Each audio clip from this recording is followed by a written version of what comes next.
First at 5, the AI boom is supposed to streamline certain businesses, but we are starting to see what happens when AI gets it wrong, leading to calls for more regulation. Thanks for joining us tonight at 5, everyone. I'm Phil Lipoff. I'm Kim Christensen. Our story tonight starts with 9 News reporter Marshall Zellinger, who tried to return an online purchase only to find out the company's AI made a promise the company didn't intend to keep. Online shopping is easy. Point, click, buy. So I bought this shirt. Turns out it's too big and not quite the bright white I thought it was going to be. So I went to return the item. And after a few emails, got conflicting responses from the company. One was to keep or donate the item and get a full refund. 4 hours later, I was told to return the item. When I pushed back about the opposing responses, I was told the first was AI and is not accurate. They shouldn't promise anything and then run it by someone and they say, hey, my mistake, it was an AI problem, it was not me. Edgar Maldonado is a professor at MSU Denver's College of Business. And like me, he'd rather talk to someone on the phone and not AI. I'm old school. When I have to get a refund or something like that, I just ask, just get me someone, call me. I tried that, but in the same email I was told AI was not accurate, I was also told there is not phone support. Not only are people losing their jobs, and we have all the negative impacts of that, but the customer service interaction is worse. Democratic State Representative Javier Mabry sponsored a bill this past session to require certain disclosures when a chatbot is talking with a minor, not about general AI customer service interaction. The intent of what we were trying to address was sort of problematic interactions with children. The issue here is not about communicating with AI, rather AI giving an answer that the company then tries to override. They should run it by someone before telling you what they are going to do. We absolutely need to modernize our laws to reflect the reality that things that used to be done by humans are now being done by algorithms. Some states have laws that require companies to disclose that you're talking to AI in chats and other communications. Colorado is not one. Utah requires it if the customer asks. Maine requires the business to decide if it needs to be disclosed. Illinois and New York are working on laws, and California lawmakers are considering a law requiring large businesses to have an actual human to talk with during business hours. It's crazy that you have to legislate talking to a human. The fact that that sentence just came out of your mouth. You know, this is sort of the wild, wild west of the beginning of this. Right, and all these states are playing catch up, and we saw Colorado be the first in the nation to have AI regulation about AI that makes decisions, employment and healthcare. That was the big one that got reversed and then done on a smaller scale last year. That's about decision making. This is simply about communicating with somebody. A human answering a phone. All right, maybe we'll get back to that, Marshall. Thank you. Tonight, the city of Aurora could move forward with a proposed 6-month pause on new data centers. It's a story we've been covering for quite some time for you now. Councilmember Amy Wiles says she believes that would give the city enough time to create regulations for it. The two biggest concerns she wants to address are keeping the centers from being built too close to homes and limiting their water use. This is a growing trend. In a July survey by the Politico poll, 41% of people said they would oppose a data center within 3 miles of their house. Only 24% of people said they'd support one. There are only a couple of days of high heat left in Colorado. The cool down can't come soon enough for many. Over the weekend, a few dozen people got sick from the heat at Tacos and Tequilas Festival in Colorado Springs.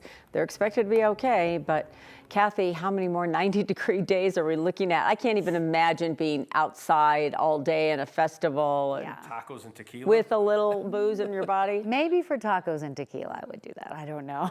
You're right. It is extremely warm. We have one more day of temperatures in the 90s and then a nice cooling trend that'll take us right into the upcoming weekend, and some beneficial rain coming in along with better air quality. It has been weeks of record high temperatures, smoke and haze, air quality alerts. Finally, we're going to see some relief in about 24 hours. Temperatures have come down a little bit. How about that? 87 degrees in Denver this hour.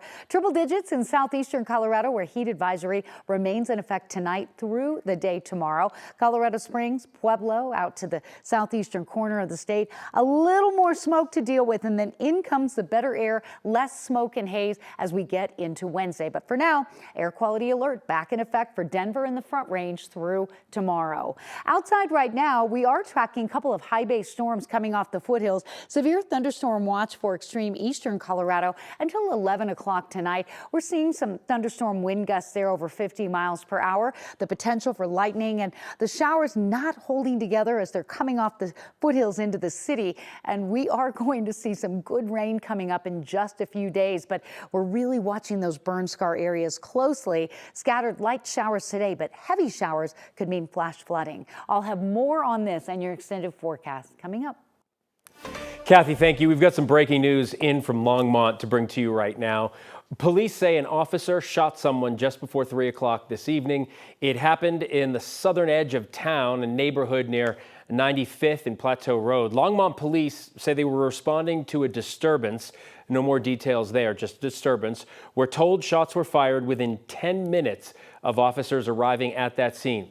We can report that no officers were hurt. We don't have an update on the status of the person who was shot.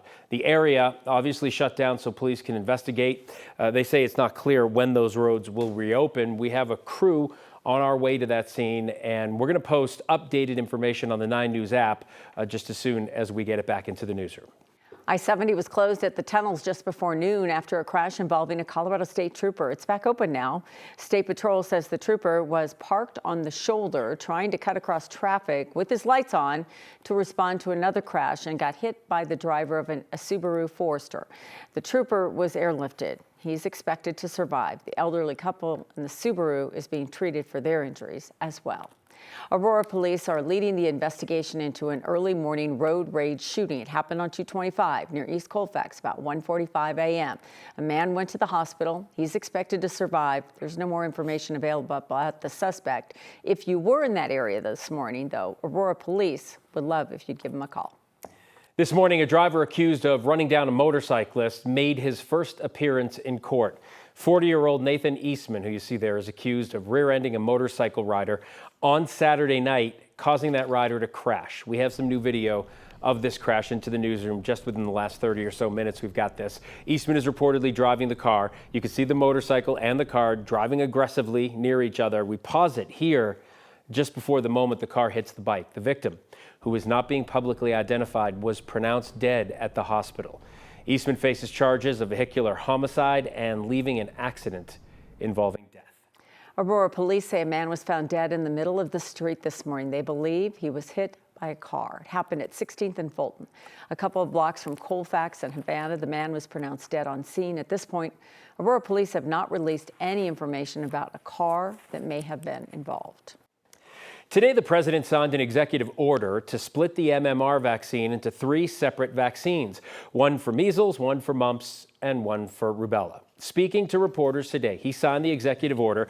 Trump said he, quote, has heard people say the combo vaccine can be deadly, and by splitting it in 3 parts, he says it's safer. At best, those comments are on the fringe of medical research. The CDC has recommended an MMR combo vaccine for children since 1971.